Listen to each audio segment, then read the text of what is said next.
Hello, good evening and welcome, ladies, gentlemen, and those who identify otherwise. Audie Anderson, Mr. One Oliver, behind the cameras as always, Grandpa Chris Hill, and next to me in this very, very small commentary shed, Mr. Frank Hopsesser. How are you, Frank? Doing okay. So looking forward to a race on, well, a tight and twisty circuit, right? Yeah, for sure. It's, well, as we just discussed before, this is just like Monaco, but without the barriers, or at least as close. Very technical track. A lot of slow speed corners, a lot of medium speed corners, not that many straights. It's only really into turn one you have the big braking zone after a long enough straight that you could potentially pull off a great move. But with the possibilities of the switchbacks afterwards. Yeah, I think turn two. So like if you get close in turn one and you get a good exit for, you have a chance as well in turn two and three, I think, to overtake. So, but those are, yeah, almost the only corners I think where you can overtake. So it's going to be interesting. There's the small back straight as well, but enough about possible areas to overtake. This race will surely be one for the memory books. A little bit of some championship interest on the stake tonight, especially in what class, Mr. Frank? Well, it's actually in the two classes, I think. So with a dropped round at the moment for the semi-pro class, if you look at our top three, so that's Danny McCutcheon in front with 145 points, Burak Kunt in second place with 140, and then Dave Hedges is sort of an outsider with 125 at the moment. So that's the semi-pro class. And then in the AM, it's tight because it's similar 145 points at the moment for Ranjiv Kalsi and Ian van der Kaan. So that's going to be very interesting as well. In the pro class, yeah, that's where I think it's a bit more clear that Michael Thomas, if he is able to score any points, he's probably gonna win the championship this time around. I think there's perhaps what's the amount of points you can get at the maximum? 25. So there is a slight chance that Terje Fredriksen, if he wins and Michael Thomas doesn't finish, then he will win, because it's 150 versus 130 at the moment. So. But highly unlikely. But we'll have to wait and see what happens tonight. The Hungaroring have thrown up a few curveballs when you have gone racing here in the past, with drivers being a little bit too eager maybe to get the overtakes done and start to push it a little bit too much. It is an old school racing track with a lot of grass and gravel runoff areas. There are some corners with the nice tarmac and on the outside, which we will surely see abused a little bit today. And also, I think a track with some of the inside curves being higher than expected. So you might get sort of launched to the outside at some of the corners, and then track limits becomes a thing, I think. Definitely, especially in Sector 2, those curves are brutal in that right-left-hander. You have to set the car up to take them, but you don't want to compromise too much elsewhere on the track. On the final turn in the second sector, that's also where we'll probably see the most track limits around here. It's just about, close enough to just go off the front, let the car turn in, and then smash it on the outside again. Maybe a little bit of a brake tap, but really, really difficult difficult corner to master, and also something that we're going to look a little bit into tonight, because strategy-wise, of course, we'll see most people just dive in at the halfway point for fresh tires and a little bit of fuel, but if some drivers choose to go deep, or if they get damaged early and choose to go and get that repaired, they will definitely suffer in that area of the track. So that could be something to look out for later on in the day. Yeah, because this is the 75 minutes race, right? It's not just 60, it's 60. Or is it 60? Oh, it's 60. Yeah, it's just 60, okay. so it's mandatory tires. Yeah. Yeah. I think we have been doing this for too long now, Frank, to not know this. God damn it. Yeah, sorry. Yeah, well, that's preparation for you. Which preparation, indeed? Oh yes, it is Tuesday anyway.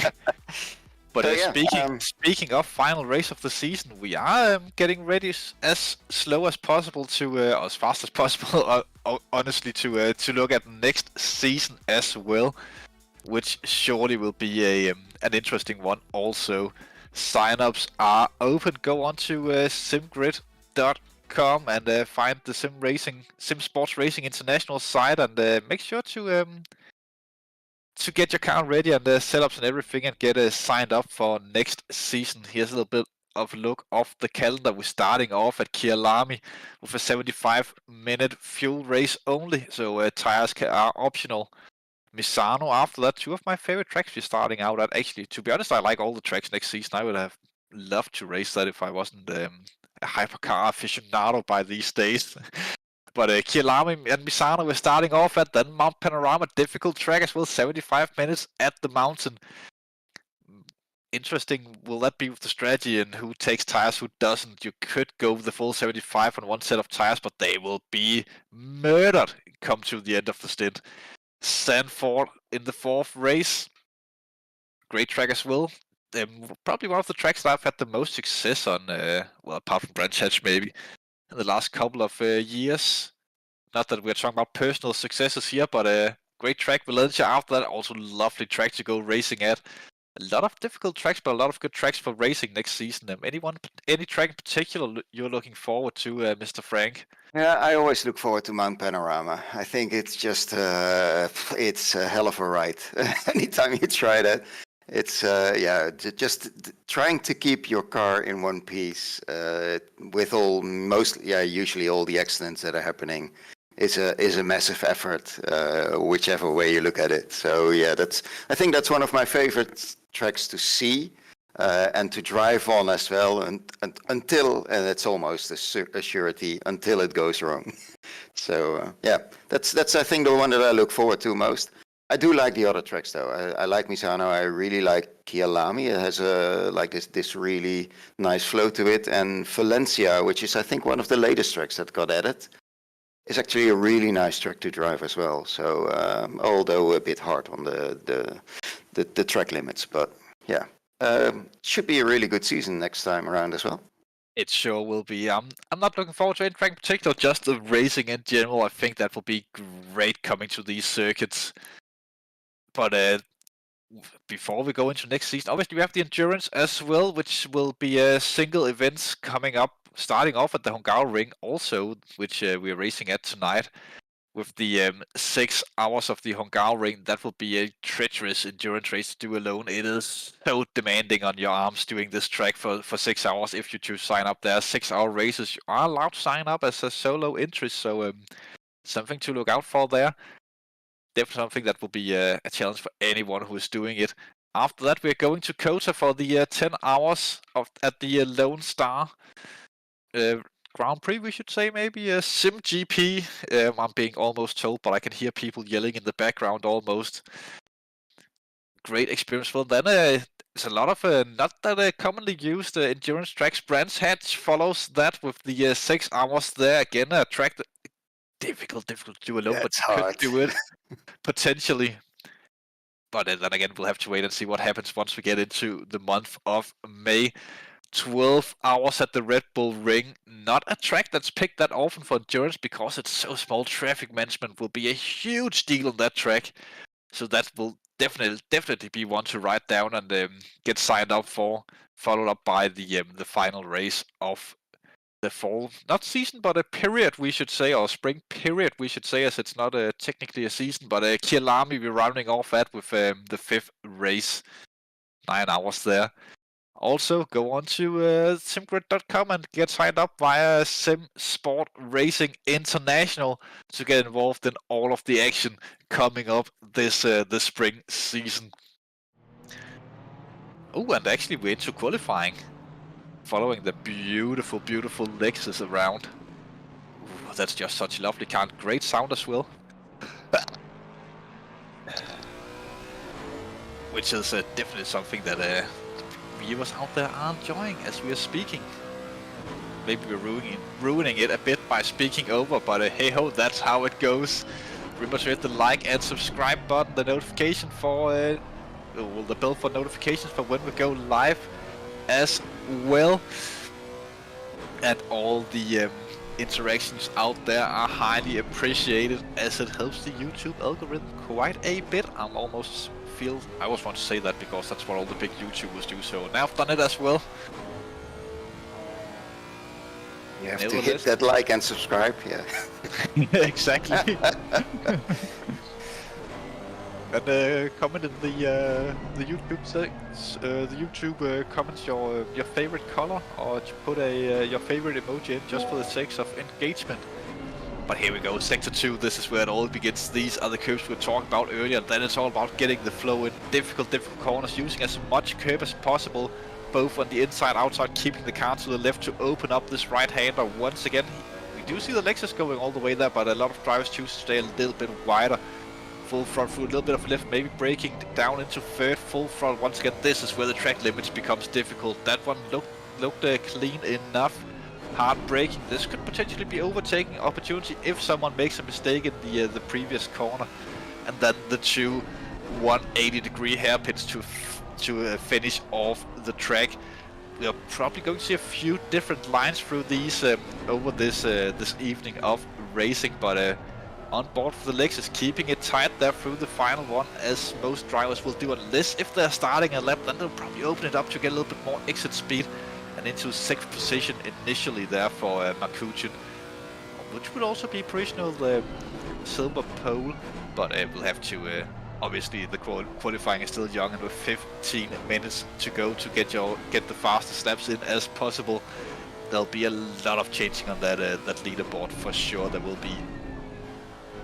Almost the only thing that's guaranteed, and Nart Cox will not set a lap time and start from the back as usual. As I'm saying that, he's definitely just going out and putting in a lap just to be a dick to me, but we'll see what happens. The Nissans, they have been performing very well this season, first and second in the championship with Tesh Fredriksson and Michael Thomas, of course, the Nissan drivers. Currently, Fredriksson are on top, but I don't think that Thomas has put in a lap yet, but that will probably come at some point. And good evening, Mrs. Boss's mom. Good to have some sort of fans out there. I feel like we know who you are supporting this evening. Could be a driver with the number 11, probably, without saying too much. But yeah, optimum track, perfect racing conditions. Bars with the special livery for the final race of the season. This is what the American Target store would look like if they were dealing in the Netherlands. Some say it's because that he wanted a more brightly looking car so that people could see him better instead of ramming into him and causing incidents. Others say he just wants to showcase some Dutch national colors. So what do you think, Frank? It's probably the not getting run into, right? Being a hazard on track. That's what I would do.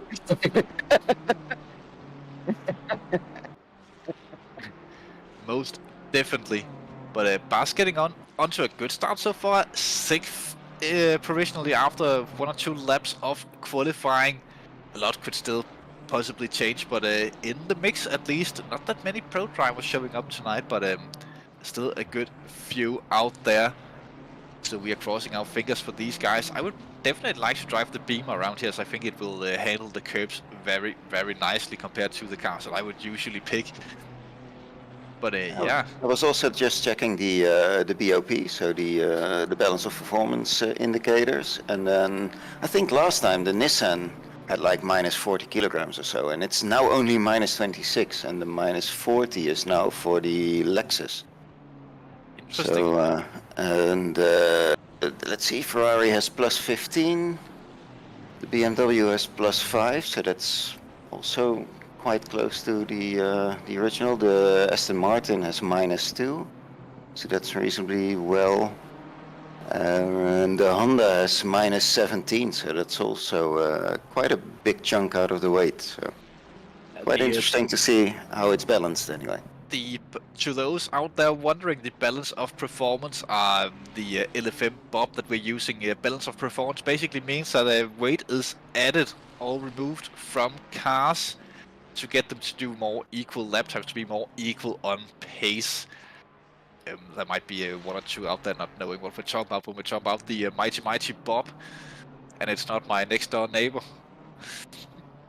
But that is the well, it's sort of a way to get the racing to be a lot closer than just having them run to their maximum potential, which is used in almost all major racing series except for maybe Formula 1 and the spec racing series, of course, out there. But yeah, that is what Mr. Frank was rambling a little bit about.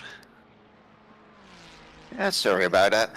So a couple of other things I think we can sort of take a look at quickly, if for the people that are new to the channel, is the crankshafts.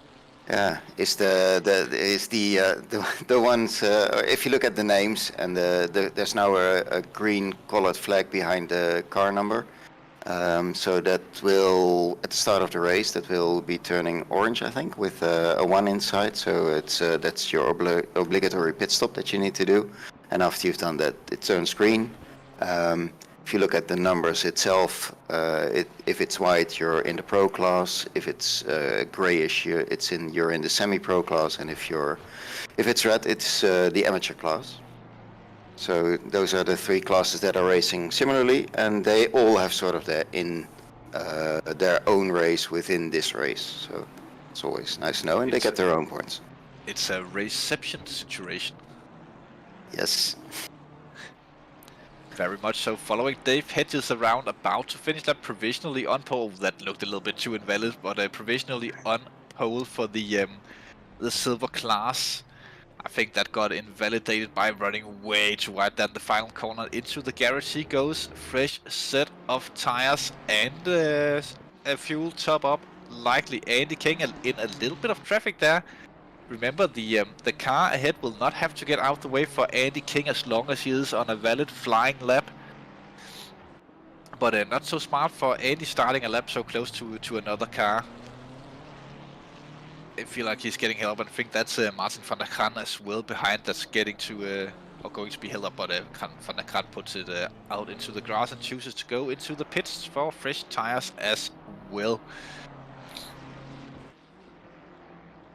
But yeah, following King, and I think that's Vivard directly ahead of him. Or it might be Vince, maybe. Could be Van der Linden, you're saying. In the 14? It is Iron Van der Linden. Wow, how mighty of that. There we see Andy going wide there to give himself a little bit of room to start his next flying lap. They could, of course, have been on outlaps as well. That's why they were driving so close, but unlike that you'd be so close on the outlap. Nevertheless, Van der Linden across the line he goes and pulls over, so he was definitely on a flying lap, but no improvements that time around as Andy starts his parties coming up to the line. 1.7 behind before and improves a little bit. 1.6 behind now, still a little bit off the pace of the top drivers, but very close on the timing board. Looking down at them, that's almost sensational to see so many drivers so closely packed together. The tiniest of improvements will mean positional gains at this point in qualifying. Rounds of in, starting a lap. The DDS driver. They are usually the cars running NASCAR liveries.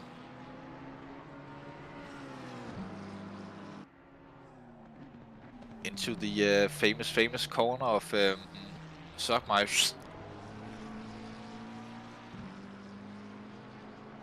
The Hulkenberg Magnussen incident many moons ago at this point. Not using full the inside curb, that fully that bollard we saw on the inside actually marks the track limits through I think it'll be turn 5 or 6 or something like that, the first corner on the second sector. That's turn 4, yeah. And you can't go really close to it. You can literally almost clip it before you get invalidated lap times. And a little bit interesting to see that no one have clipped it yet here in qualifying, as you'll gain masses of time if you can get that done correctly without launching your car into the sky, because that curb can be treacherous if you hit it wrong. That curb is just so high compared to the other curbs. It's, I think, the highest curb on track. Yeah, it's all about angles, Frank. Yeah.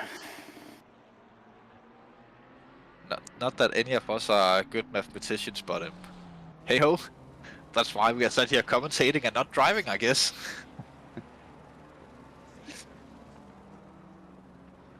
I don't see that much improvement in at least the top one. So there's Roald Ordelman is improving a bit, and Andy is 2 tenths up at the moment, which would put him 1 place up, I guess. As Vince jumped to 19th on the grid, the Belgian driver back in for a fresh set of tires. Probably the last set that he'll be using in qualifying. Could potentially still do 2 runs, but it would be very quick runs. Alderman here in 13th position, 1.3 behind the pole-sitting Nissan of Michael Thomas. Also traffic pulls out the way there. Nice to see. They were probably not on a valid lap. I think the outside of that back curb are the track limits through the fast turn, but into the double hairpins we go with Alderman. He has that red Ferrari here. I still think that's a Van der Kran every time we see that car, but let's see, through the final corner we go for Alderman. Will it be an improvement as he drives up to the line? Full throttle, and across the line he goes. 2 tenths up. Up to 10th position, still behind Dave Hedges though. Speaking of Mr. Rusty himself, not being that rusty anymore. 9th position, that would be a very good qualifying within the top 10 for a silver driver. Oh, I think he actually hit the bollard there. Mr. Hedges really pushing it at the minute. Onto the curves we go, into the tricky right-left chicane. Chooses the second of the 2 curves. It's a little bit different from driver to driver whether or not you choose to mount the first or the second of those curves. But Dave, at least with the second one, using all the curbing available to him, really taking advantage of the width of the track and using every single millimeter it looks like that he can possibly do. Down the back straight, into the braking zone we go. Only 2 corners remaining after this one, the 2 hairpins. What would it be for Hedges? Obviously still 5 minutes almost left of qualifying.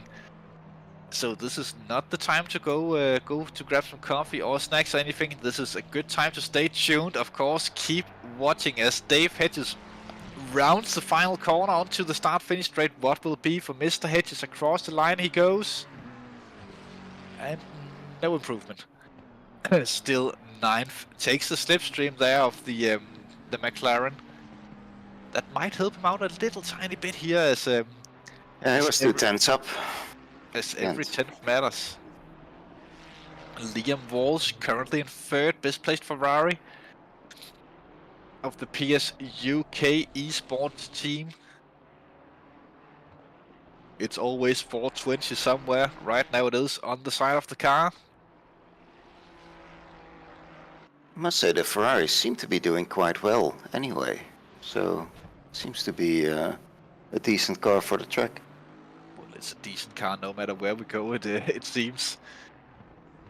But also, what a joy to drive that Ferrari. Not one of my favorite cars, I think it's a little bit plain, but it is very, very lovely to drive, very planted, very smooth. Especially good in the changeable conditions, I would say. Yeah, I drove the old Ferrari, so which one is that? The 496 or so? 488 for 488, BDO. yeah. So I think I drove that one for a bit, and that was tricky as hell. And then you started to drive the 296, and you were like, "This is just boring." Oh yes, the old Ferrari was such a joy to drive. I used it for a full season. Chris Vining is... long ago. Chris Vining have jumped up to second as we are following Mr. Fredriksson around, who jumps Vining and goes out into second. The Norwegian Nissan makes it a Nissan 1-2 with 3 minutes to go in qualifying. But Chris is a 10th up as well. So There's still plenty of time for improvements. Let's see if Vining can take back that second, or maybe even challenge for the pole. Following Chris Vining at the minute, as he have just recently started this flying lap in the M4 BMW. A shame we don't see anyone using the M6 anymore, but that is outdated by a country mile. Through the corners we go, uses a lot of that inside curve. We see the car lifting off a little bit there, but that is just how you take that corner.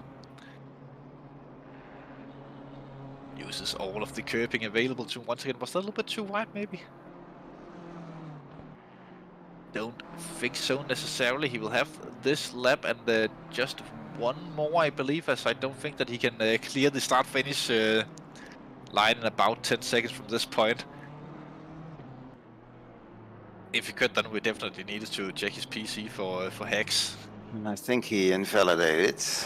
I think so as well. Already? It at least looked very, very wide, but he will have one more shot at this. Remember, if you start your final lap before the timer hits 0, you are allowed to complete it. So here we go, final attempt for Vining. Fredriksson in the pit, so he will not be improving any further. Same for Nick Vargas, Kund, Blisters and Schelikens.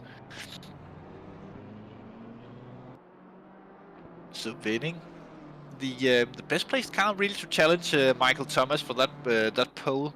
Obviously Walsh, Van Liebenstein and Van der Kraan, Andy King still out there with potential chance, as will Dave Hedges could, but finding a full second on the final lap might be a little bit of a stretch for Mr. Hedges, but let's see what Vining does here on his final attempt at least.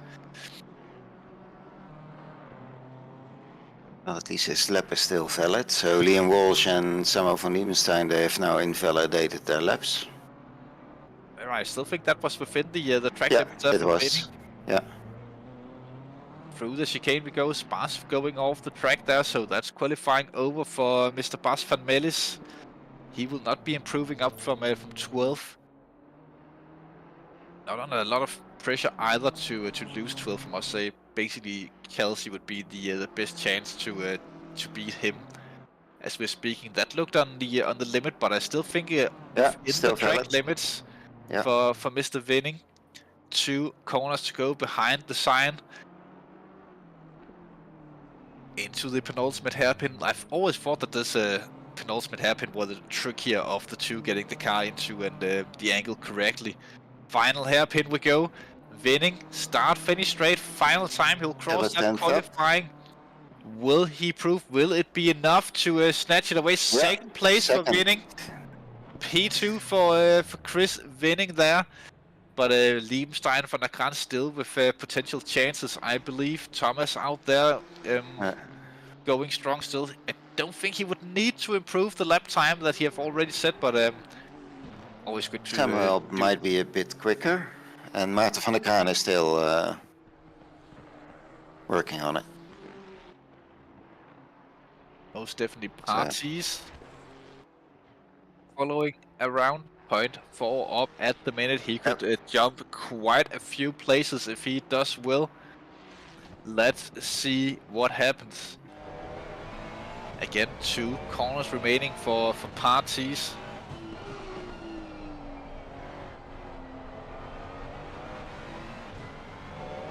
Through the final corner we go. Yellow flag up ahead that goes out of the way.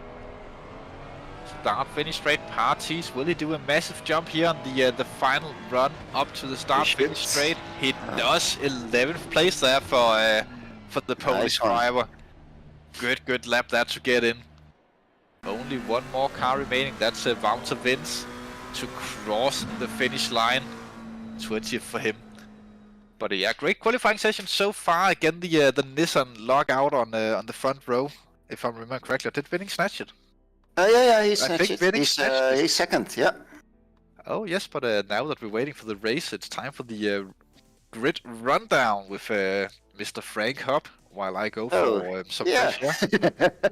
So, Michael Thomas, number one with a 1:42.505, and then in the Nissan, then Chris Finning in the BMW M4 GT3 on second place, Thea Fredriksson, number 3 in the Nissan GTR, Liam Walsh in the Ferrari, so the first Ferrari, 296, he's in fourth place, Samuel van Liebenstein in the Honda NSX GT3 Evo in fifth position, which is actually a really good qualifier, I think. Maarten van der Kraan in the Ferrari on position number 6, Andy King position number 7 in the Ferrari as well, Nick Vargas in the BMW M4 in position number 8, and then we have our first silver or semi-pro driver, Dave Etches in the Ferrari 296. Then our first Aston Martin, Roald Olderman in position number 10, and Iridius Bartes in the Ferrari in number 11. Then our first Mercedes, Leonardo Wolf Garcia in the Mercedes AMG GT3.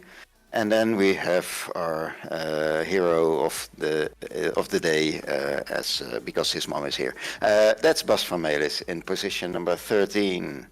So really nice qualifying for him as well. Then Bora Kunt is positioned in number 14 in his BMW, and the third BMW in a row is Patrick Bijsters. Then our first amateur driver, Ranjiv Kalsi, who's doing really well with 4 places in between him and his direct competitor. So number 16, the Ferrari, Ranjiv Kalsi. Then Mick Schellekens, silver driver in number 17 in the Ferrari as well. Then we have our first Lexus, Danny McCutcheon, who's one of the he's leading the semi-pro class, so he has some work cut out for him, I think, in position number 18. Then Carl van Horn in the Aston Martin, position number 19. Wouter Frins in, I think, the first McLaren, in position number 20.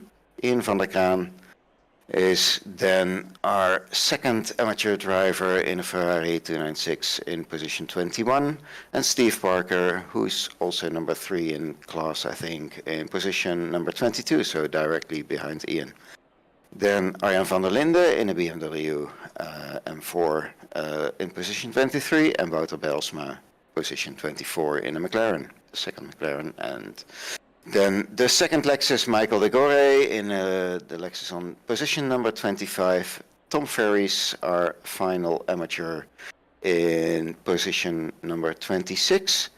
And then our final 2 racers, which are Nard Cox in the McLaren and Ries Groter in a Ferrari, which means that Nard failed to do, is not able to do a last to first challenge, because he's actually not starting last.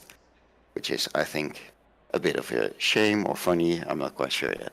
So yeah, these are the starting positions. So we have 1 minute and 45 seconds to go before we actually take off in the final race, 5 of season number 8 in SSRI. So really looking forward to it. So I get a question as well. Am I right that Kunt has to finish 2 positions in front of the McCutcheon to win the silver class? Now let me take a quick look at the standing for that one. So that's the semi-pro class. There need to be 5 points. So the current standing with a dropped round is for Danny McCutcheon. He has 145 points with position 1, 2, and 1 as his highest positions. And Burak has 140 points with position 1, 2, and 2. So I'm not quite sure how it works with the so most victories. If there's a tie, that most victories actually get the championship, perhaps. I don't know, or it's then a tie and that's fine. So not quite sure about that one.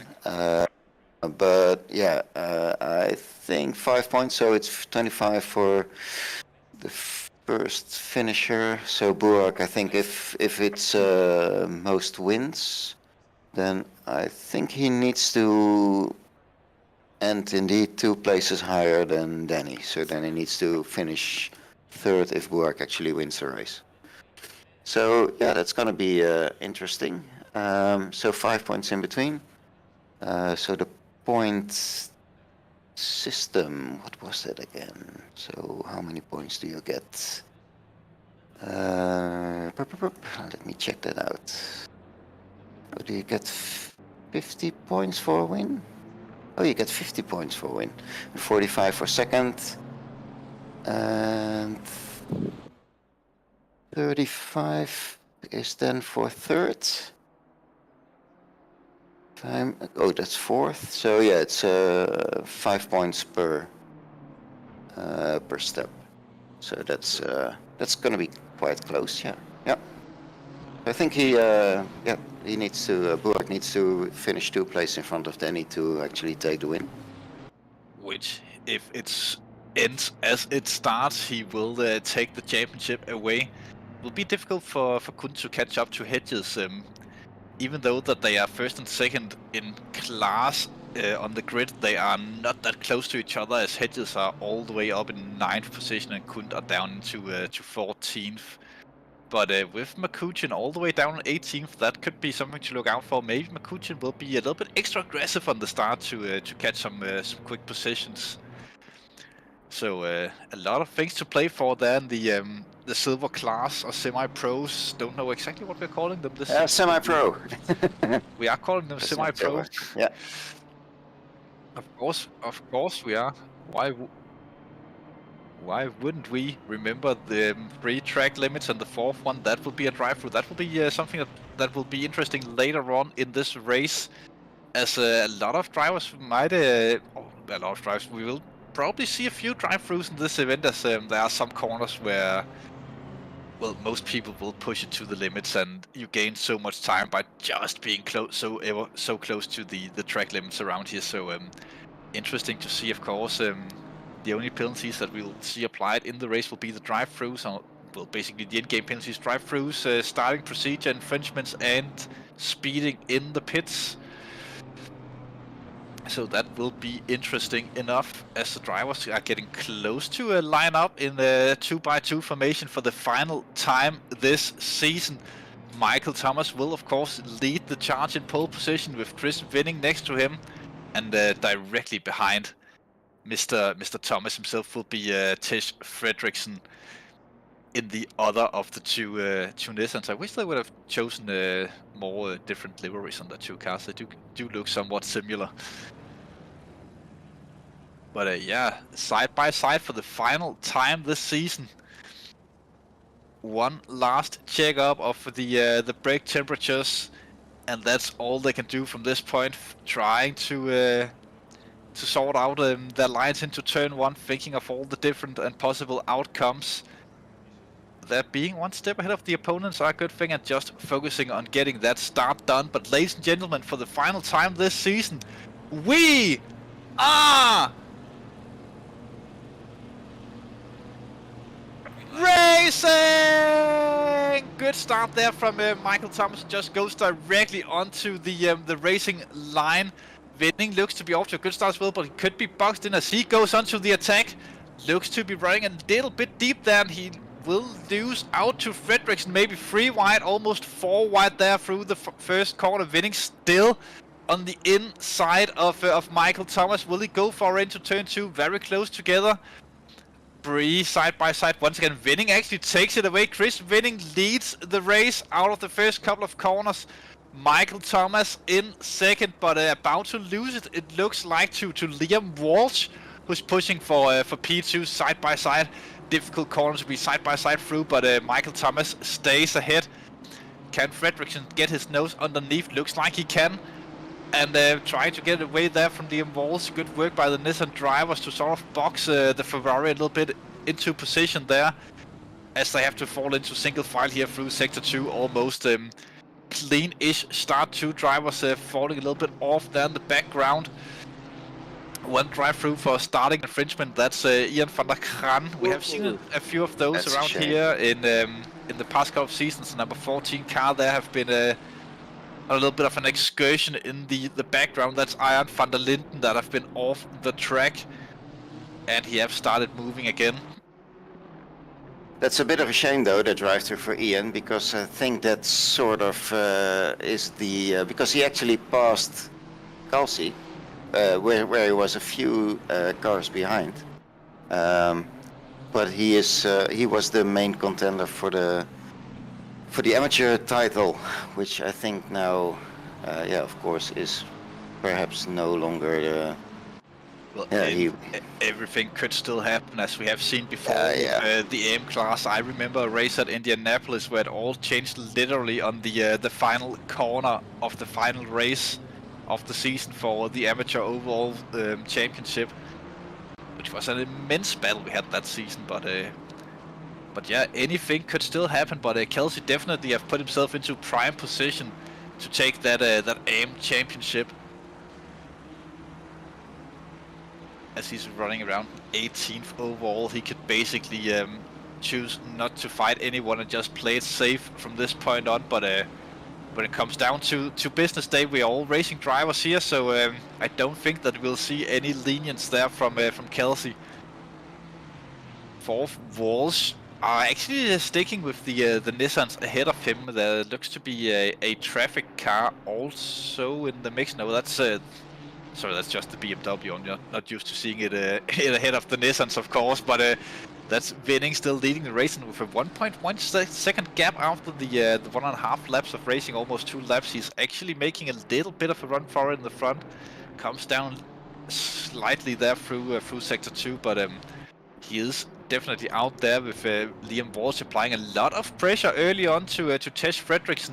That Ferrari does look racy, but will have the legs to keep with the Nissan down the start-finish straight. We'll have to wait and see, but not for that much longer as they go down. That's Martin van der Kran, and I don't know who the other driver is. Is that that's Partis? Partis, the other driver around there in the penultimate corner. That could be indications of contacts when we see 2 drivers out there, one of them pointing the wrong direction. Walsh didn't get it set up down the start-finish straight, but he'll just have to tuck right back into the toe there of Tesh Fredriksson and hope for a little bit of a mistake, maybe staying as close as possible, so that he could take advantage of anything that happens to Fredriksson. Von Liebenstein in the Honda there in 5th position, also doing quite well, keeping Vargas and Andy King behind, as all the cars just come rumbling through in an almost perfect line. Not that many corners where it's super easy to be side by side around here, and many of the corners where it could be a possibility they come directly after corners where it's not that easy, so don't be expecting too much of that sort of stuff this evening of racing, but yeah, it will be one for the strategical masterminds. Overcuts and undercuts will come into play later on, once we start seeing people diving into the pits. But usually in these races we do see most of them being around the 30-minute mark, as you'll cut the race into 2 equal halves, which is obviously better for tire wear, so that will be something to look out for. As was still just that little bit too far behind Tesh Fredriksson to really get it set up down the start-finish straight. And Tesh also in the slipstream of Michael Thomas, who's closing the gap slightly to Chris Winning in front of Fredriksson there with the fastest lap so far this race overall. Indicated, of course, by the purple square around his name on the left-hand timing board. That indicates fastest lap in the race, as the top 4 goes flying by down the small straight between turns 1 and 2.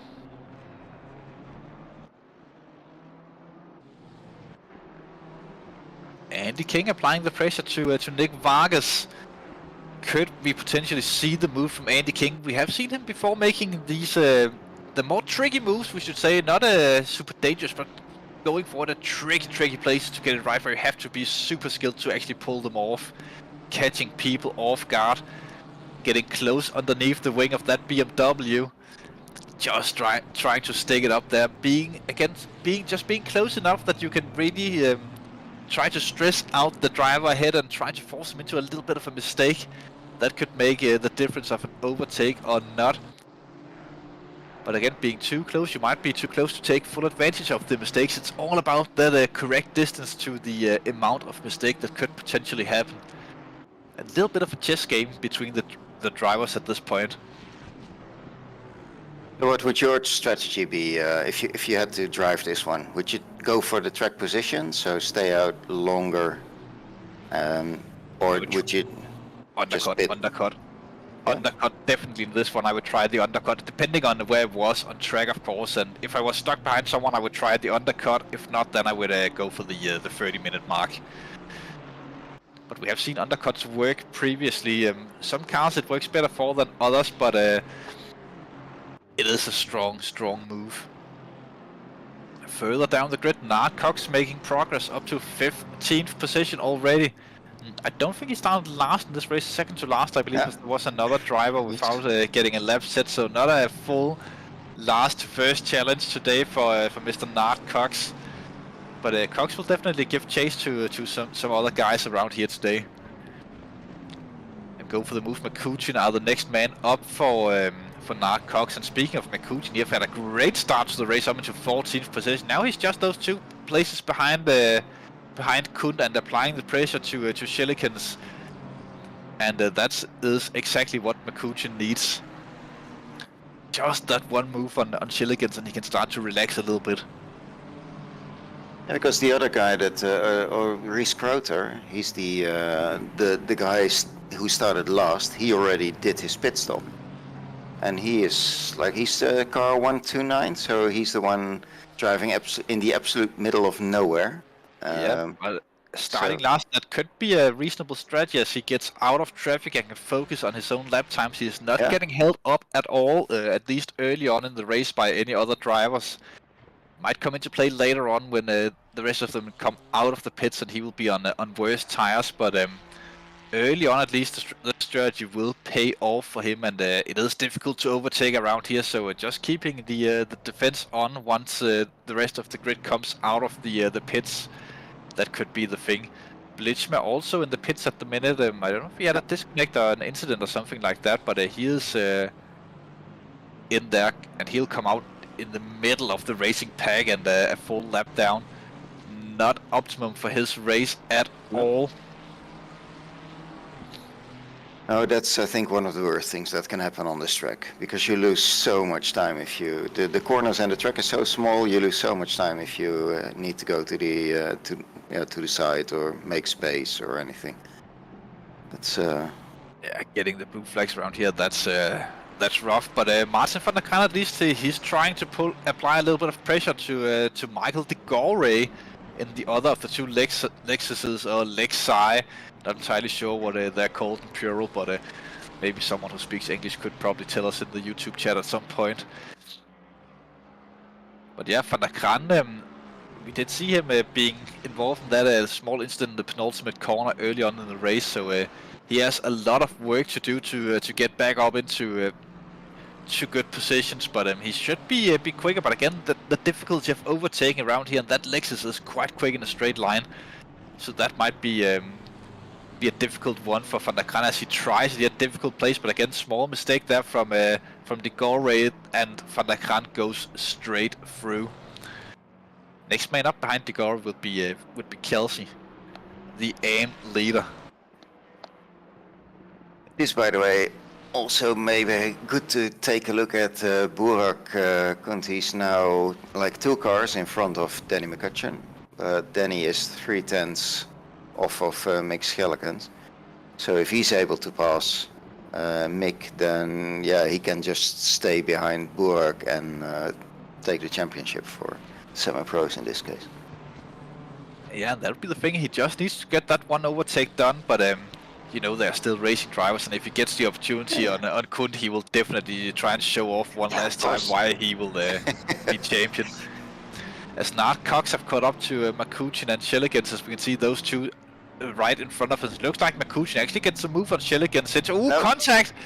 big contact there that put Shilligans into a spin. That could play out after the race in the stewarding room, of course, and that could end up being a championship decider. So now it's different for McCutcheon. He'll have to focus on getting it going and keeping a lot of pressure on the drivers ahead of them. But Moses' effect there for Nart Cox as he goes into 13th. So McCutcheon with the possibilities of having a penalty looming over his head later on in the week, but we'll have to wait and see again on that. But McCutcheon on it, he will now have to try and pull out a gap to secure himself in a position where penalty wouldn't matter to him. So he will have to push it now for the rest of the race. Because Patrick Wijsers is quite close to him now as well. Yeah, and then not too far behind either is Carl van Horn, who could come into play as well. If McCutcheon falls out a little bit of rhythm. We also know if McCutcheon have damage on the front of that car after the contact. He likely has a little bit of it, but whether or not that will be an issue for him is hard to say.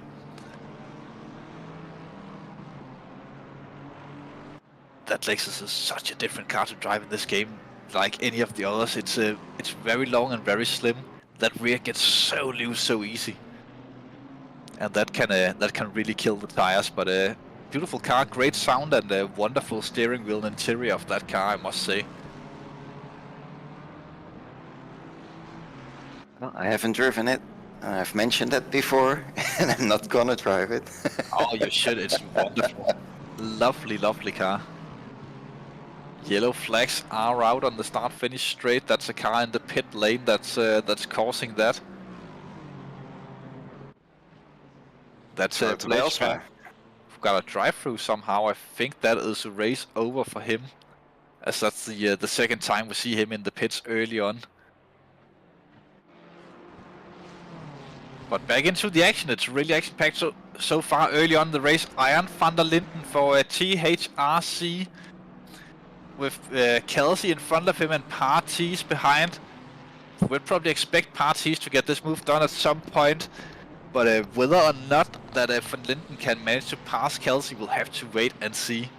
Also for Partys, it could be difficult because, again, it's not a track that's full of good overtaking opportunities. But this time Van Linden goes a little bit wide than Partys can try it on the outside, but not really the overlap to try it. But again, forcing Van Linden to go a little bit off line there by placing his car smartly.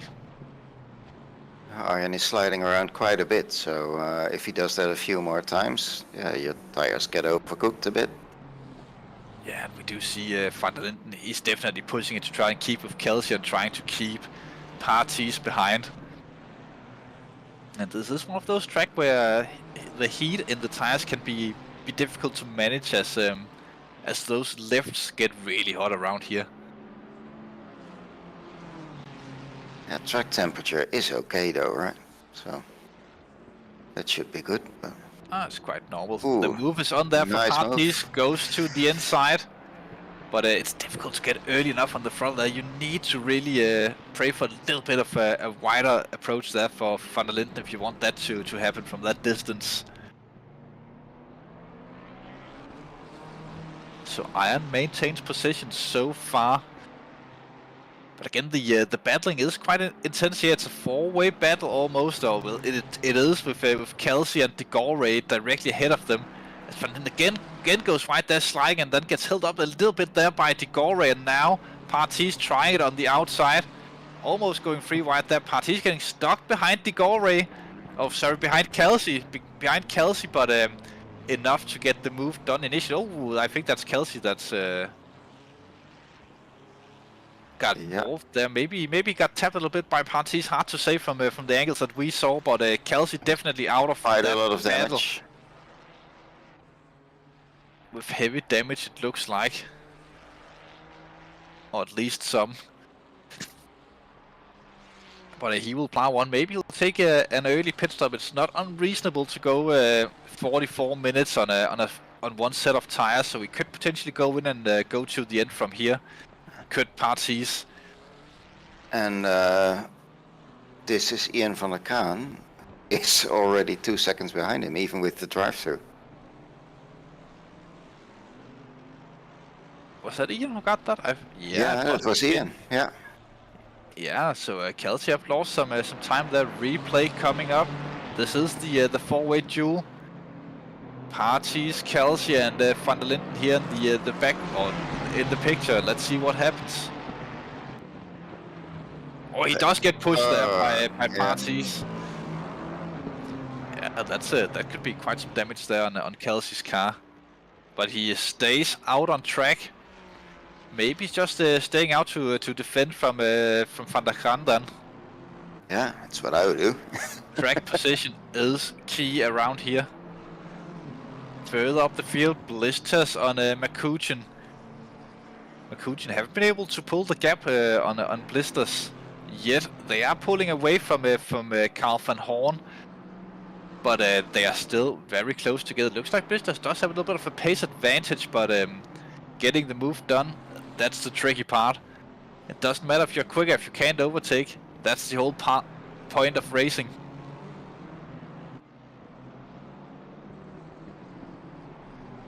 Into the penultimate corner. Great look on that DC sim racing car, by the way. Looks beautiful. Stunning paint job. Tucks in behind, but all about how early you could get on that throttle. But he does look to be in a good towing position, but again, not the longest of main straights. Yeah, and the Lexus. Yeah. The Lexus really have some legs when it comes to top end and straight line speed. That car's just so good with its engine. But look at that through turn 1. Bad exit there from Makuchin. So Blisters does have the chance, tries the outside line there, but Makuchin just sticks it tight, and no chance that way around. What happened to 44? We're being asked. Do you know what happened to the 44, Mr. Hub? No, I don't. So that's Steve Parker. No, I don't know. He's.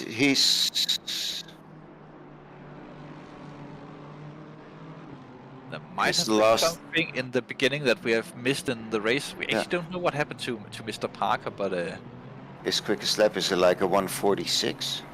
So I'm not quite sure if he's driving around with bad damage, but that's quite a lot slower than he's capable of driving. So. But he is still going nevertheless, as he's coming into turn 2 as we are speaking. I mean, it's a third position, right? He's defending. So let's see, who's the other guy driving? Tom Ferries. So yeah, Tom Ferries is now 6th at the moment. Just lost it there early on in the race. Did Parker, but and then the spin around. Does he get hit? No, I don't think so from that position. Yeah, but that loses so much time without getting the car turned around. Unfortunate there for the Drift King himself. Well, probably if he'd been in a Mercedes, he would have been able to catch that. Ah, most definitely.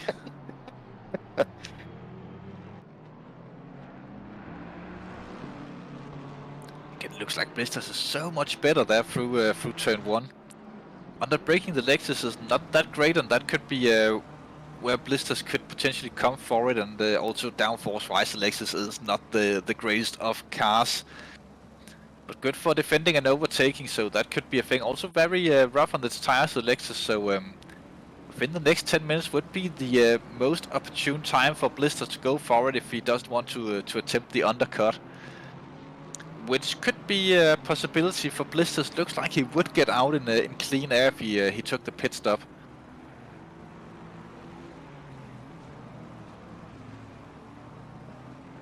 Well, there's that app you can use, right? So what is it, ACC Manager or something? I just know this track and where you would come out of pits when you go in. But yeah, it is ACC Drive. That's, exactly. Yeah.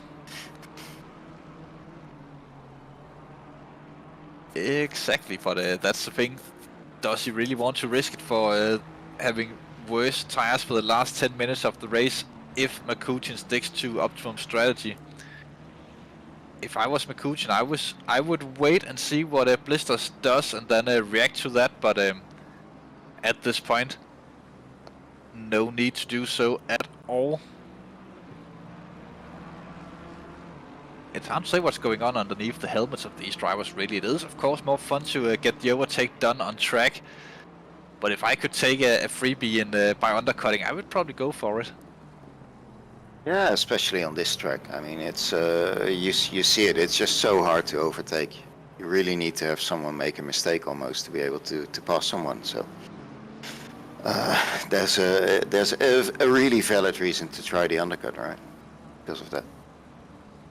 Definitely. But again, it's hard to, when you're in the heat of the moment, to get to think of that, especially on track like this that requires a lot of concentration to go fast around. Not many places where you get to rest your mind around here, especially when you're this close to another driver. And Patrick, yeah, if he can get up a bit, he could score some points. Although Dave Hedges is his direct competitor, and he's of course way out in front. So I don't think there's not a lot to win, I think, for Patrick, because he's had two really worse results. Yeah, well, but getting on the podium at least, that is worth taking, if possible. Yeah.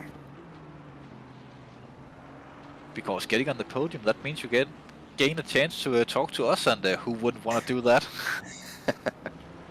I think that's prize by itself. Pit stops are coming out. Look like a Sim Racing Holland car there coming in. Yeah, that's a Burak Kunt who goes into the pits. That's from second in class. Yeah, that's a little bit early, but he could have been held up in traffic. Nart Cox in 12th. By virtue of that pit stop, he have caught up to Bas van Melis as the next man up for Nart to try and overtake. I also noticed that Ian van der Kraan is also already half a second behind Ranjiv Kalsi. So that's I think quite close Kelsey. because I think Kelsey is losing a lot with that damage that he have on the rear. This is a track where you need all of the car to be in a perfect sync. So that could potentially be an issue for Kelsey. I do think if Van der Kraan goes through, then Kelsey will probably try and go for the repair, as we did see Kelsey having a lot of pace early on in the race. Yeah. But as long as he can keep Van der Kraan behind, then I would probably not go for the damage repair. Then I would stay out as much as possible and get as short pit stop as possible to maintain track position. Yep. 6 minutes until the big pit stop round supposedly should start.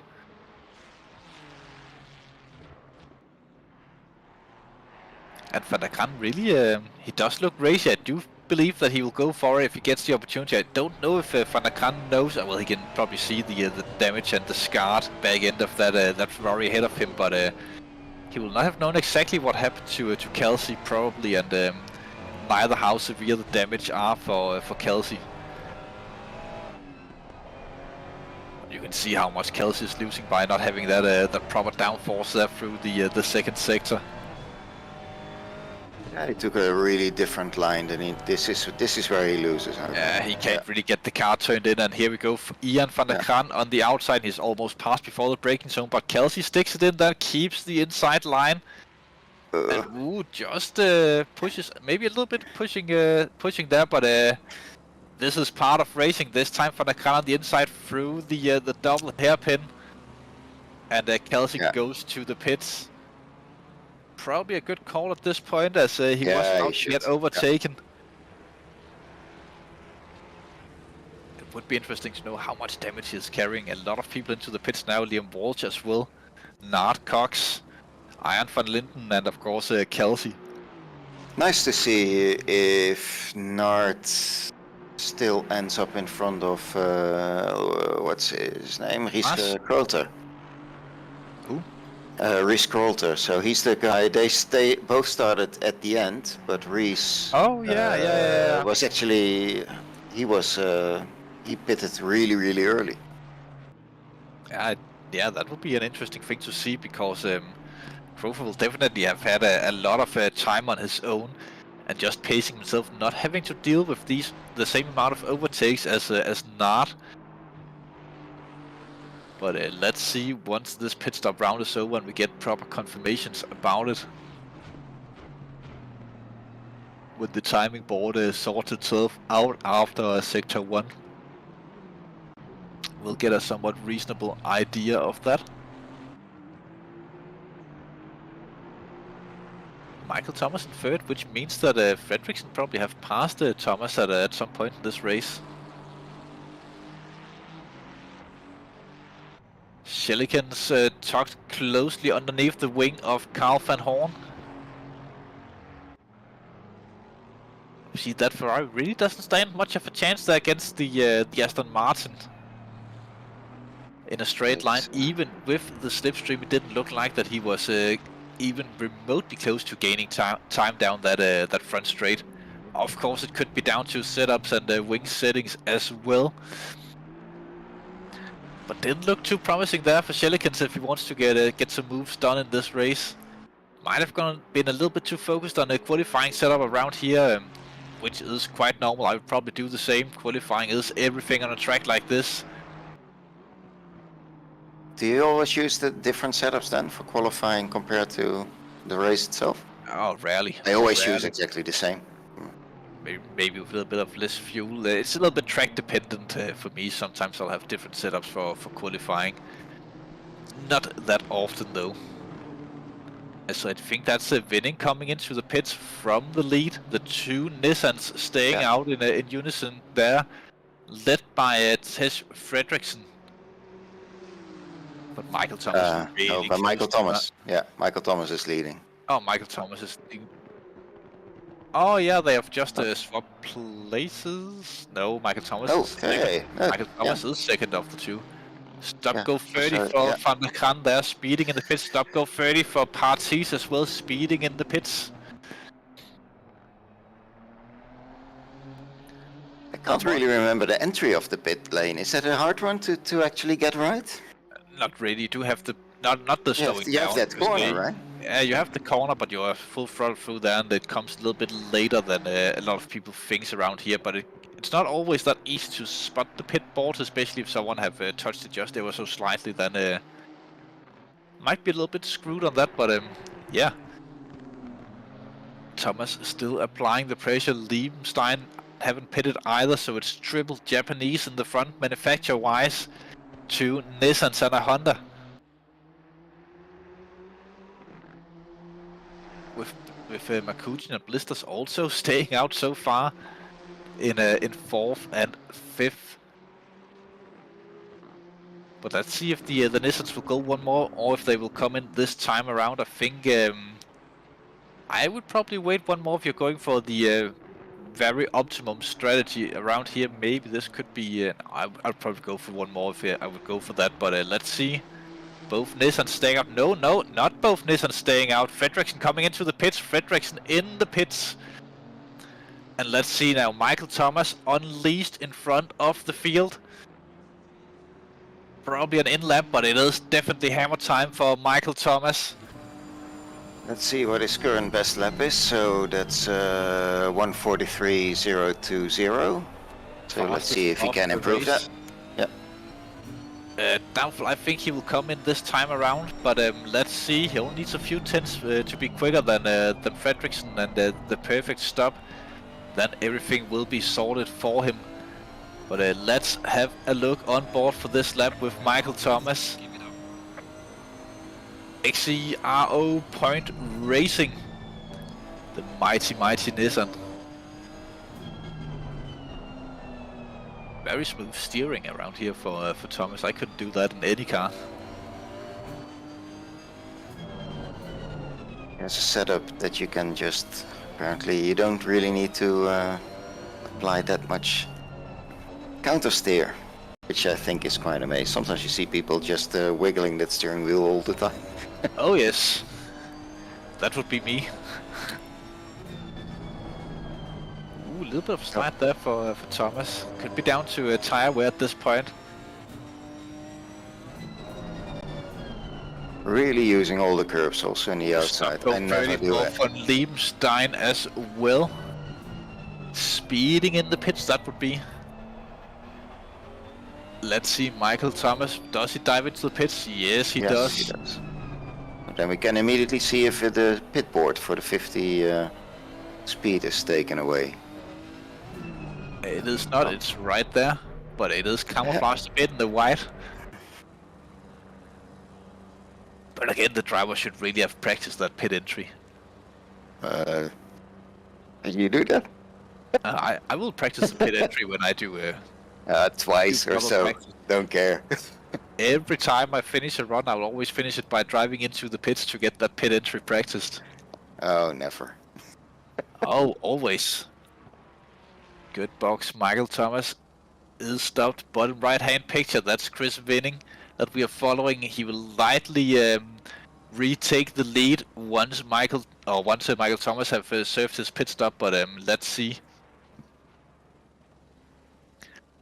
Let's just wait and see as Parties is in as well, serving his stop go 30. Same for McShelligans, and McCutcheon stays out.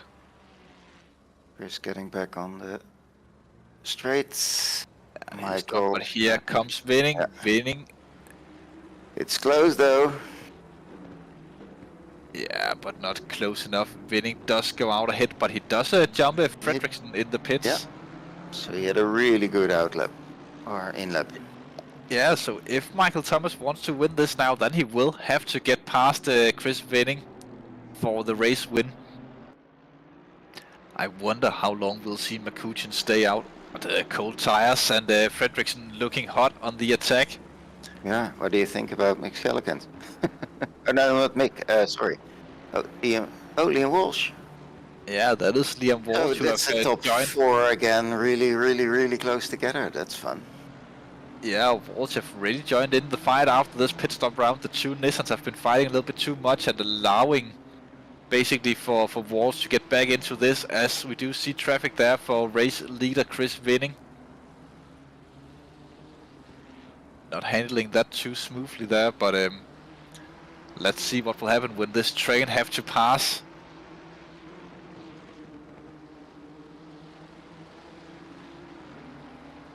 Which way do you go? But this could be the opportunity for Liam Walsh.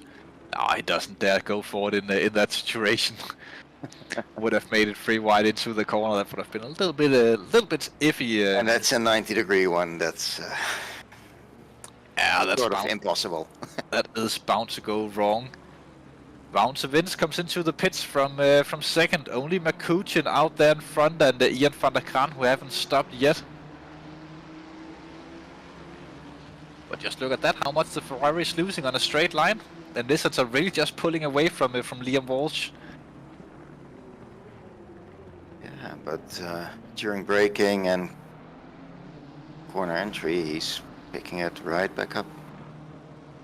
He really is, but that's the thing, it's not the best place to be quicker in the corners. It usually is much more optimum race-wise to be better in a straight line. Might be quicker overall if you could run in clean air, but that's the difference on practicing and the actual race. In practice, you can easily see on the lap times in the race, you have to take into account that you need to make overtakes at some point in the race as well. Oh well, you likely will have to make overtakes in the race as well. Not everyone gets to do that, of course, but it is nice when fighting for positions that you have just that tiny bit of extra speed compared to your competitors. You can really see how Liam is pushing it to try and stay with some guys. Drive through for Liam Walsh. Yeah, that's a track cut drive through. Yeah.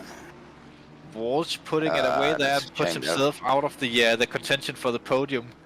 It looks like with that, but it does promote Vargas into to fourth. Yeah, and his teammate Andy King, of course, will go up into fifth. Virtually, of course, after McCutcheon stop. Nart Cox in ninth. He have really caught up a lot of positions and done a lot of overtakes around here, and they've been good on the strategy as well. Good drive from Nart Cox so far. Difficult track to get those overtakes done, and this is one of his better races so far this season in climbing back up through the order. He's had some really nice races, right? Yeah, he really have. Been a good season there for Cox. His first race he ended fifth. Yeah. But I would So still he still say has some work. the achievement around here is a little bit bigger due to Yeah, the yeah. difficulties of overtaking. But again, I do believe that Nart have set his car up for the overtakes, that he's running as little wing as he possibly can to make it as easy as possible to get the moves done. That's at least what I would do if I had to start all the way in last. Well, he didn't have to start in last, to be honest. He just chose to do so all season for For a couple of seasons. Yeah, for the sake of having fun. If you're too good. Exactly. And you need to challenge yourself. And this is a way that Nart chooses to challenge himself by doing so. And Makutin's still out there. I don't know what he's actually thinking about running out so deep on the same set of tires when you do have the mandatory pit stop. Maybe he's looking at his lap times and they look good, but still out on track. His last lap was 1:48, so that wasn't that good. And he's in the pit now, so. He sure is. And Ian van der Kaan is behind Ranjiv Kalsi again by 3 seconds. So Ian chose to go longer, but the undercut by Ranjiv actually worked quite well because he's 3 seconds in front. Honestly, as where he was just passed. As I was expecting it to, but it will maybe hurt him a little bit later on in the race. Yeah. But yeah, let's see where Makutin comes out. He needs to come out ahead of Blisters for the championship. I don't think he will. But let's wait and see. Nart already 7th because he got promoted now by the guys he passed. Yeah, Nart is up into to 7th. If Makutin comes out in 14th. Which should be ahead of Patrick. No, that's no? Yeah, that should be ahead of Patrick, yes. Where is Patrick even? No, that's behind Patrick. One behind Patrick it will be. Oh, yeah, true. And there we go, and it will quite a bit behind, quite, I think. Yes, 5 seconds basically, or 4.3 that he'll have to catch up and get the overtake done, but he will have the tire advantage for the rest of the race. Or at least theoretically, we do know the Lexus is a little bit rough on tires, but theoretically he does have the tire advantage. But 4 seconds is a lot. Yeah, but again with no traffic between them, and if he can focus on just pushing, then he potentially have the chance. Liam Walsh behind Burak Kund. Yeah, he had this drive-through, so. Yes, he had, but now Liam Walsh have to do the hard work of getting past other drivers. Obviously not impossible, but we have seen Walsh struggling a little bit of straight line speed so far this race, so he will have to try something from further behind or further back to get the moves done, or rely on mistakes from other drivers. You can see how he's pushing it to stay as close as possible coming out to the main straight. I must say, I do find the drive-through, it has some impact, but it doesn't have the huge impact that it has on some of the other tracks, right? Oh, it's not the longest of pit lanes, this one. And if you get one at Spa, you're... Oh, it's race over almost. Yeah. It takes exactly one drive-through and one stop-go 30 to be a lap down on that track. Not that I know of things happening, but totally didn't get a drive-through for track cuts on that track, and then immediately in the pit lane got a stop-go 30 for speeding. No. As Nart are still behind Oulton, and they have traffic. Maybe Nart can use traffic a little bit to his advantage now if he does this right, and if he gets lucky with the traffic. Through the fast right-hander. Don't think Nart is close enough really to go for it.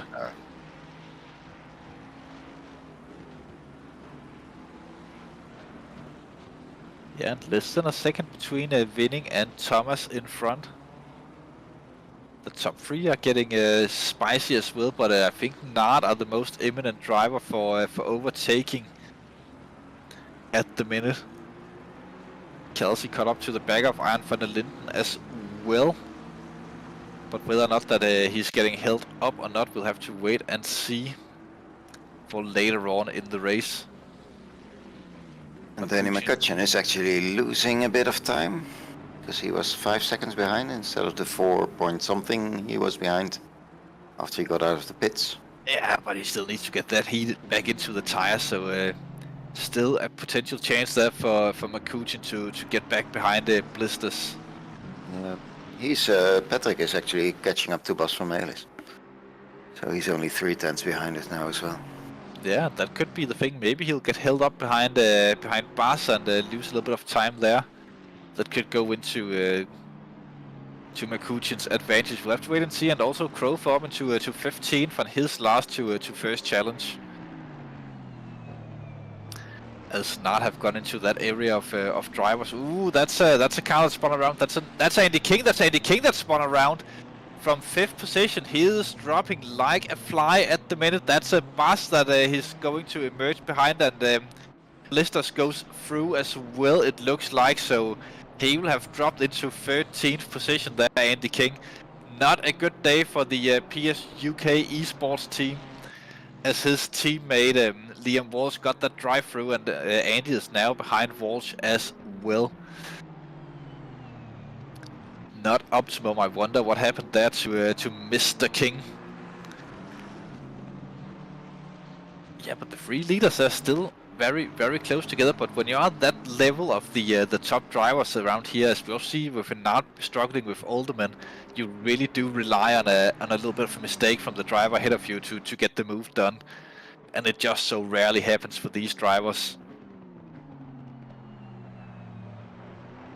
And that's the thing we have seen for Nard over the season. The first maybe 20 positions that he have to overtake for, they go somewhat smoothly. But once he gets into the business end of the field, then it starts to become more and more challenging to get these moves done.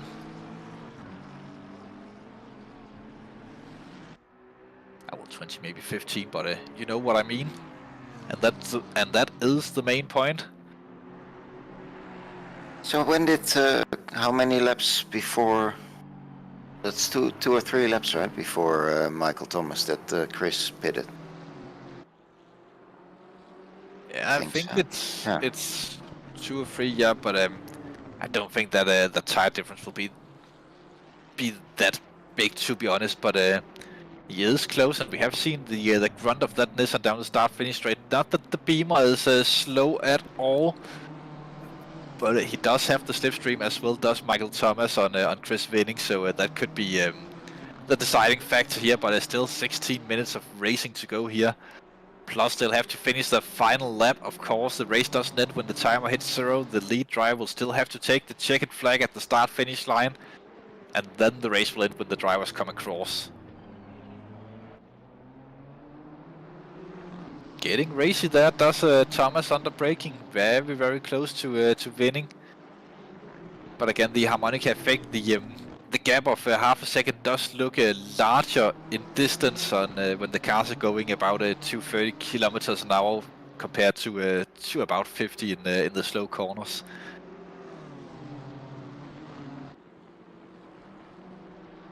That's something that sometimes can be a little bit hard to gauge when you are stuck behind. Or at least when you start to catch up to drivers when you get close enough to that range where you might be bumper to bumper under braking.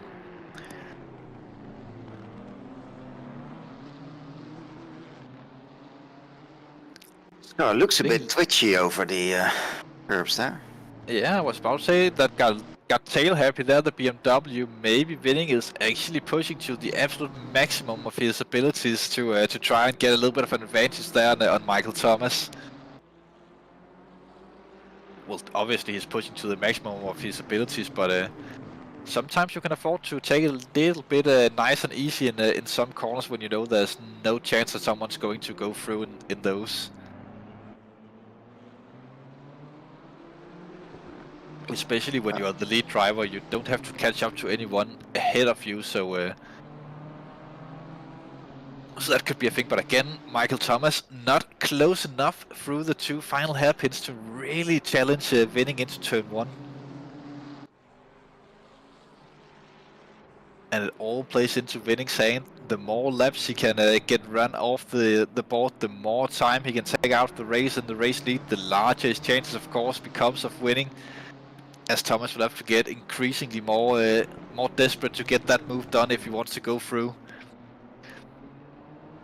But again, Michael Thomas can easily afford not to win this race. It's not like Thomas have to win it to take any championship or something like that. But of course, they're all racing drivers, and winning is key.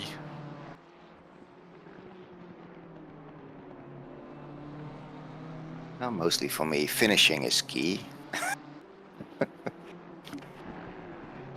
Well, you're a quick driver. You should definitely aim for the wins. Hypercar rival, I should say. Well, sometimes when I'm not spinning out. Oh well, I'm spinning out as well, so we anyways meet in the middle. Well, you're spinning out. I'm just making pit stop mistakes every single race. So. Okay. I did that, I think, the first race, but after that it was reasonably okay. I haven't had a single race so far this season where I haven't done some sort of pit stop mistake. I ended up having to take 3 pit stops in the first race, then at Spa I underfueled ridiculously much. And no pit stop mistakes at oh well, I did miss the pit entry a little bit on demand. And then at Fuji again, underfueling by half a lap. Not optimum. Not optimum. I need to get that sorted out for next season. Well, it's just a weird system, right? Oh. Let's see, we get a question also. Can you please show us the bottom page of the leaderboard every now and again, please? Yes, we are looking at the race and at the sausage end of the still moving cars. Steve Parker in 26th position for S Parker, the S Parker team. I wonder if that S stands for Steve. Or maybe Super Parker. Super Parker. That's actually short for Super Drifter. It's just an unseen D. It's not a silent D, but an unseen D. Yeah. That's one word, right? Super Drifter. Yeah. So. Yeah, of course. Well, making up titles, and you can spell it however you like. So. Oh, and it could be Super Awesome Drifter, maybe. Yeah. And Danny McCutcheon is now catching up again to Patrick Belster, so yeah, but Blisters have also been overtaken by Andy King, and that could be maybe why there's been a little bit of a loss there, and they've both gone through Bas van Mellis as well, so there could have been some sort of a slight mistake or something like that. That could have caused time.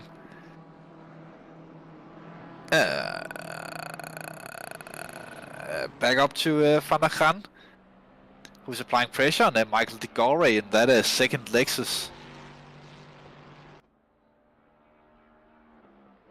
But again, that Lexus is so quick in a straight line.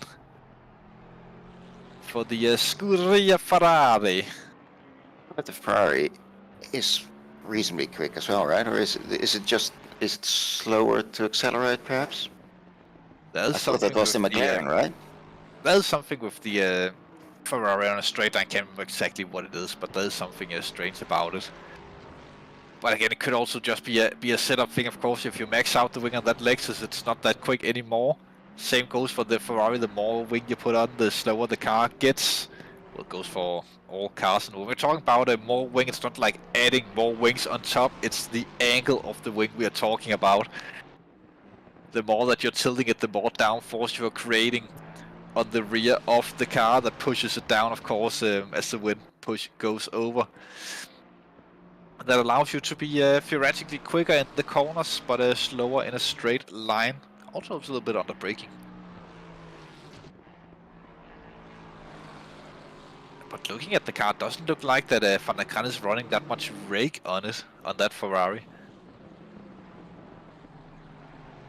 That's something that I would usually do setup-wise, getting quite a bit of rake on a lot of my cars. As Van der Gaan goes to the inside now through the penultimate corner. but remember, inside becomes outside in the next one, so Digore on the inside for the final corner, but slight tap there. Archie Barty love taps almost side by side through the final corner. This time Van der Kran have the overspeed, slight contact on the straight line as well. It should be done and dusted for Van der Kran, but will Digore try the desperate dive? No, he just falls into position, and let's Van der Kran have it, it looks like. But 16.6 seconds for Van der Kran up to the next man up. I don't think that will be happening for him in this race, unfortunately. Back up to the lead battle. Chris Winning still leading on with a looming sight of two Nissans behind. Both of them in the black and yellow-ish color scheme. So Nissans, they are just black and yellow, black and yellow, black and yellow. Maybe that's the new official racing. I'm a bit surprised that also that Teja is not actually closing up more. I thought he'd be, so if they are both sort of fighting, is that Teja perhaps could just close in just a tiny bit more as well. It's also the risk management. Oh, that's the Digore we see there. They're just giving a lot of room for the lead battle, which means that Van der Kran will not be that much further up the road. But again, it's difficult to stay close to each other on a track like this. The slipstream is great on a straight line, but through the corners it just becomes dirty air and forcing the car to understeer, as you don't have as much air on top of the car, pushing it down into the tarmac, the racing surface underneath them. But great view, but look at that, it's just it looks like that if Thomas could just hook up those apexes in the last couple of corners, it could be half a chance, but it doesn't look like that he's getting that right. The Nissan might also just be a little bit worse through the corners than the BMW. Yeah, the BMW looks stable. Yeah, and that could be the reason why he can't really catch up those the three medium speed corners there, or slow to medium speed corners. The three last corners on the track doesn't seem to be suiting the Nissan that well, and therefore Michael Thomas can't really stay that close to Chris Winning. Under braking he gets really close, but Did you know that there's a name that I don't think that we have said all stream? So who would that be? It would be Wolf Garcia. I don't think that we have mentioned Wolf Garcia once on stream at all. But he's in position number 8 already, and he started actually quite low. Yeah. I think. Oh yeah, well, ish, and he's just minding his own business. He's doing the Mark Webber strategy of just minding your own business for a full race. He's also locked battle, of course, with Walsh and Hedges, but yeah, I do remember Mark Webber's driving way back when. He would always just be there. We wouldn't see him for a full race, and then, third. No one knew exactly how it happened, but he would always just be there.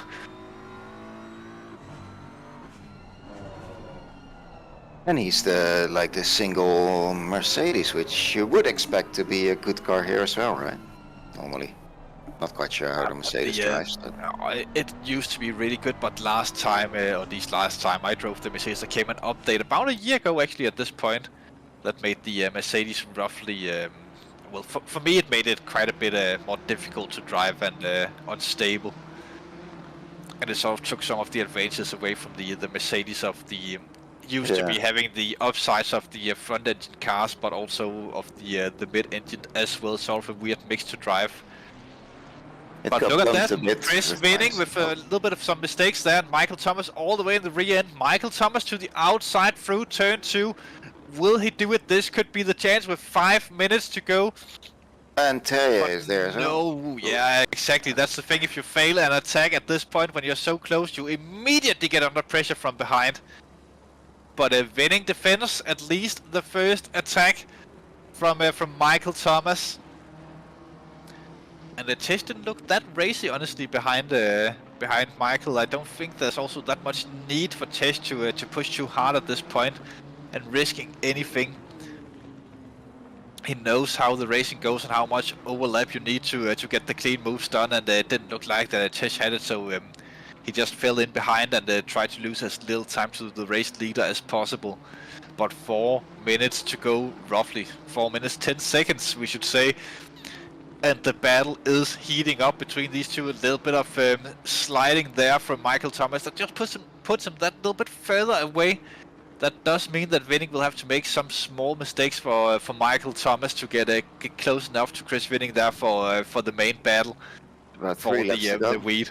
Yeah, about 3 laps, and the top 3 all within a frame almost on the screen. Not that much between them. I think this is the closest that we've seen in a long time for the top 3. Also take a screenshot of the distance before they cross start-finish line.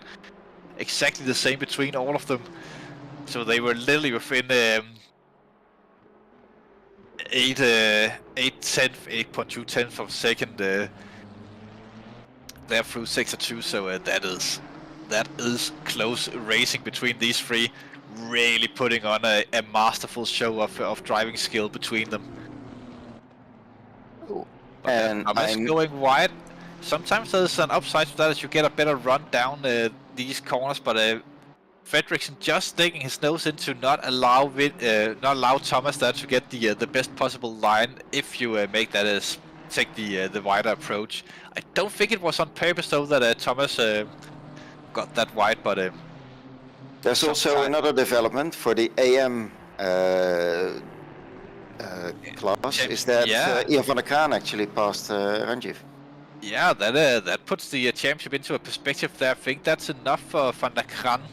Yeah. If he can take the win, so that is a direct. Same. Then they have the same points, I think. Yeah, before the and race, the same so wins. Yeah, so that will be quite the interesting one between Van der Kaan and Kelsey. Big championship implications there for the AM class.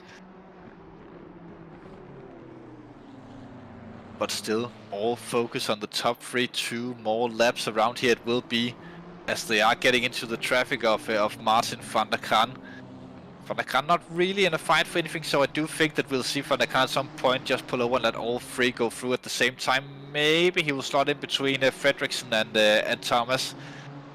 But the distance between Thomas and Winning, there's just no room to get in there, so yeah, and it is helping Winning a bit with the defensive here that he does have the slipstream of Van der Kaan ahead of him, or had it that time down the start-finish straight, as Van der Kaan pulls out of the way there and lets the 3 leaders go through. Good aware driving from Van der Kaan then, knowing that he's unlikely to catch up to the driver's head, so no point in being anywhere near the drivers lapping him on track. Being perfectly sure that they go through cleanly.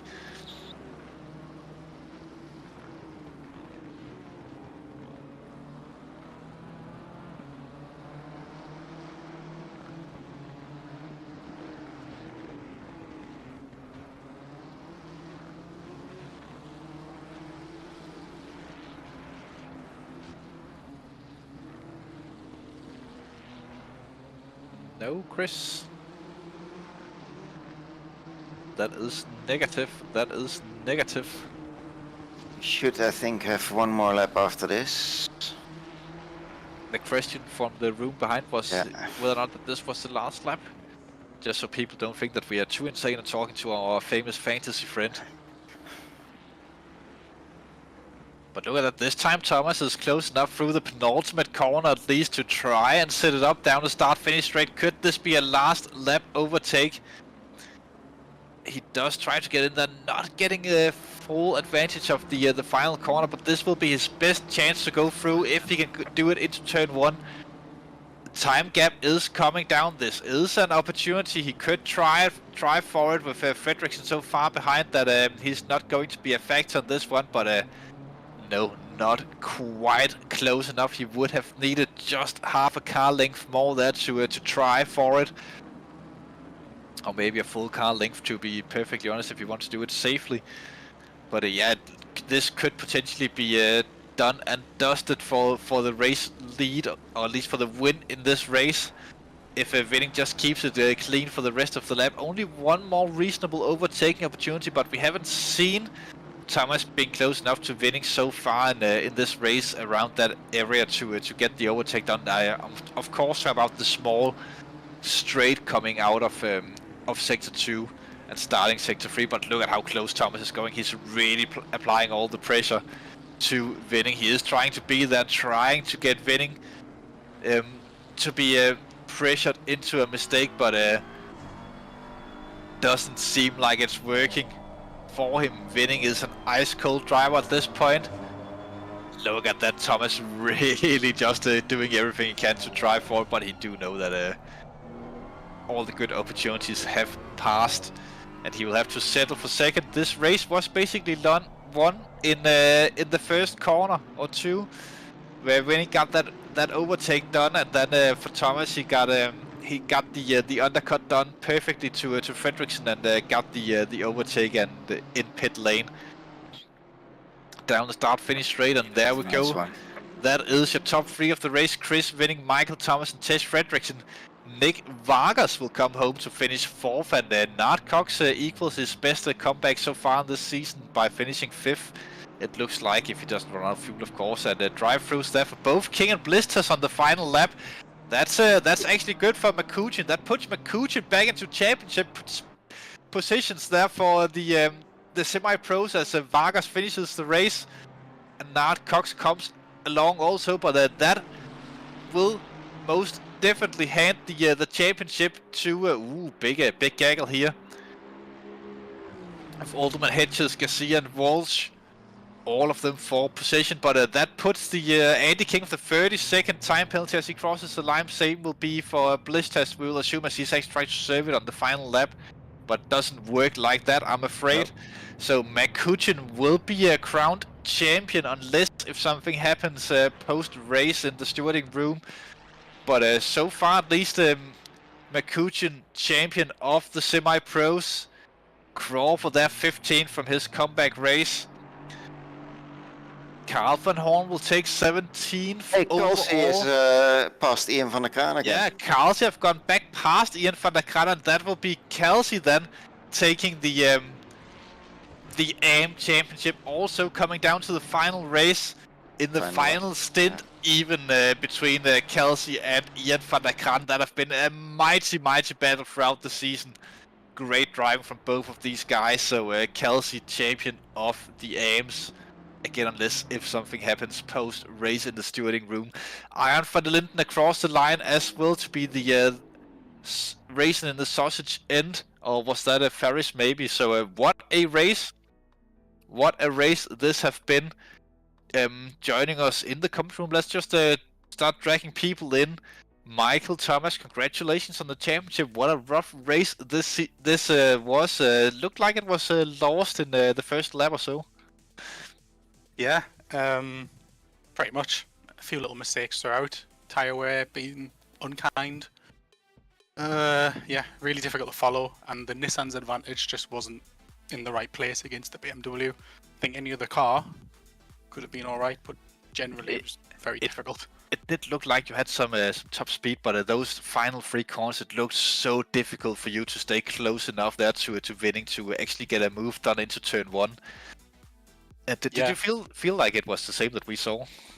Oh yeah, 100%. Yeah, the car in the second to last corner wasn't too bad, but the Beamer has such a good acceleration between those corners that I had to absolutely nail the last corner and hope for Chris to make a mistake, and he did one mistake. So we had a bit of a side-by-side on near the end, but when you head down into T2, you just run the guy wide and they can't do anything. It's easy to defend. It's a really difficult track to overtake. Yeah, and we did see the undercut. They're also working on Tej Fredriksson in the race as well. Was that a plan to take the pit stop on that lap, or were you actually attempting the undercut? I was just trying to do different to what everybody else did, really. I noticed Liam pit, then Chris, then Ter. So I was like, okay, my turn. So we all just kind of did it one lap after each other. Yeah, but great race, and again, congratulations on the championship, as we'll have a little bit of a talk to the race winner, Chris Winning. Great race there, Chris, and ice cold drive, I must say. Good defensive drive, and all won in that first sequence of corners. I wouldn't say I won it there. I know I threw it away, but yes, thank you. Not my best turn 1, I'll be honest, but it is. But just enough to get it done. we do see this track is so difficult to overtake on. Is that did you think about that setup wise that you maybe put a less downforce on to aid in overtakes, or did you go the full downforce setup around here? Yeah, you're not going to get much out of less downforce at this track. Just like I stiffened up the roll bars a little bit and kicked the tyres. Said, yeah, that'll do. And off we went. And kick the tires, the best strategy of all. I think It I'll is. take that advice at some point and maybe kick the tires before a race. It's worth a 10th lap. Oh, definitely. It seemed like also when we went on board through that car seemed so stable around here. Were you even pushing it to the maximum of driving abilities? Definitely. He didn't have anything more in it. Oh, but great race, and keeping those two Nissans behind, that is not an easy feat. That's the real win here. Most definitely, it looked like that you had a bit of an advantage, especially there in the final couple of corners over the Nissans, and that definitely aided your defense around here. We'll probably P10 if not for that. Yeah, and the top qualifying also putting it there on the front row that gave you the opportunities. We haven't really followed that much in the Pro Championship, to be fair, coming into this race, as we had all focus on the ones that were still interesting for the overall championship. Thank you, Michael. Yeah, sorry. Maybe we should force you into the Jaguar next season just to make it fair for everyone. Hey, he likes the Jag. He'll do it. I do love a Jag. Oh, then it's decided then. As long as I get minus 40 every track, I'll be okay. We'll see about that. But again, congratulations, Mr. Winning, for that great race win. Dave Hedges, winner of the semi-pros this time around. Unfortunately, the outside chance of the championship wasn't fulfilled, but a great race today, Dave. Yeah, thanks, Oliver. Yeah, I mean, the championship was never on the cards, really. It was more about making sure I didn't mess up the pit stops again.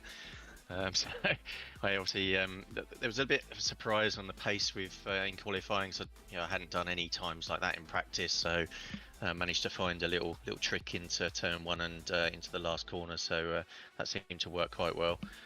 But yeah, it was a really tough race, and I think it was Garcia was on my backside all race, and he raced fairly. Sometimes I really thought he was going to come into the back of me, but really good racing, and really tight at the end there. I don't know if you managed to catch it on the screen, but it was really close.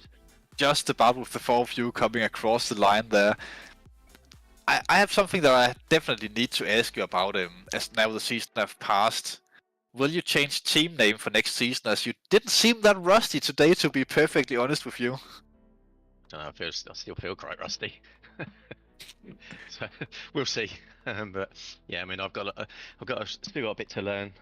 Obviously, as I said before, I had not raced for a couple of years, so it's getting back into the swing of it. The cars feel a lot different to the last time I raced. So getting back into the swing of it, and I probably shouldn't have picked the Ferrari because it's probably one of the twitchiest cars I've driven. So but it is obviously quite quick, so it's quite useful. I don't really know what happened in the first race because the speed on the straights really wasn't there in the Ferrari, which it doesn't seem to be the case in any other track, so it's a bit odd in Watkins Glen. Yeah, but that's something to look forward into next season. Dave, not in the Ferrari, is almost confirmed. It sounds like. Any insights on what you might be driving? Well, I don't know, we'll see. I haven't got much time to practice, so it might end up staying with the Ferrari, to be fair, because it's the car I know. But, we'll see. I'll have a go in a few. Jaguar confirmed for Dave Hedges as well. You heard it here first, ladies and gentlemen. We'll see. We'll see. And those who identify otherwise. Of course, but great season. And any final words before we round off this wonderful evening of racing? Yeah, I mean, as usual, the series are run really well. I really enjoy watching the broadcast back as always, and kudos to Chris for always making the cameras pointing in the right places, and you guys on commentary. I know how hard it is to keep talking, so well done to everybody. Not difficult when in a good company, but those were the words for this great season of racing. We will be back in not so awfully long for another season of racing and endurance coming up as well. Those single events will be this time around, but remember to stay tuned. Hit the notification bell to get the bell to get notification for when we go live. I was Oliver Anderson, Mr. One of Oliver. Behind the cameras have been all season Grandpa Chris Hill, and next to me in the shed and doing commentary solo last time out, Mr. Frank Hopsesar himself. Thank you all, and see you next time. Goodbye. One final exit song, Frank. This is your chance. Yeah, for you. You can do it, Frank. No, you can. It's your No, turn again. No, it's your turn. It's always I your don't turn. know.